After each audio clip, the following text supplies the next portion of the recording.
thank you for watching Tom Heagney's Timeout with your host, Tom Heagney. Today I will be discussing the Chicago Bears and the difficult road that now awaits them as they go on a quest for their second Super Bowl title. Heading into the second half of the season, as we all know, hopes were really high for the Bears. They had a 7-1 record, and they seemed to be on the cusp of making the playoffs for the first time since losing to the Packers in the NFC Championship game 2 years ago. Now, after a close loss to the Texans, a steamrolling by the 49ers, and a heartbreaking overtime loss against the Seahawks and rookie quarterback Russell Wilson, it seems as if the Bears may not be headed to the playoffs after all. They're left with an 8-4 record and numerous injuries.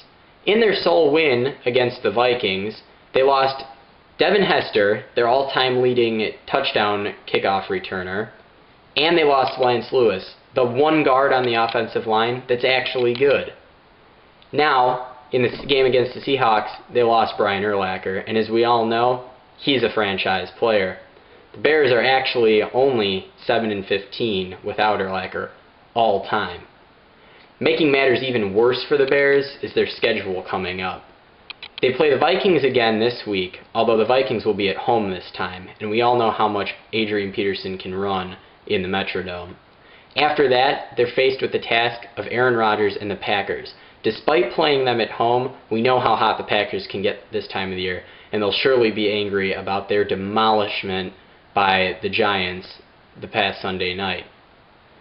If they manage to beat both of these teams, they have to head out west and play the Arizona Cardinals, who, despite slumping recently, did start the season 5-1 and have a notoriously pesky defense.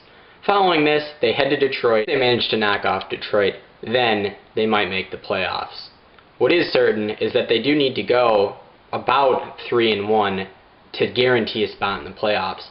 2-2 wouldn't cut it, considering that the Cowboys, Redskins, Giants, Seahawks, and Tampa Bay Buccaneers are all in the race for the last NFC wildcard spot.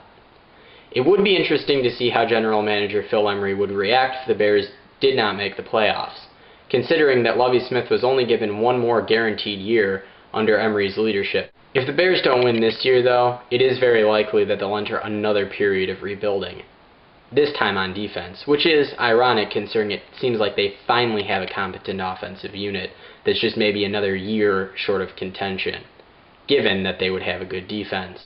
What we do know is that no matter if the Bears win out or lose out, they will remain one of the most heavily debated teams in the NFL due to their inconsistency and, so far, lack of identity.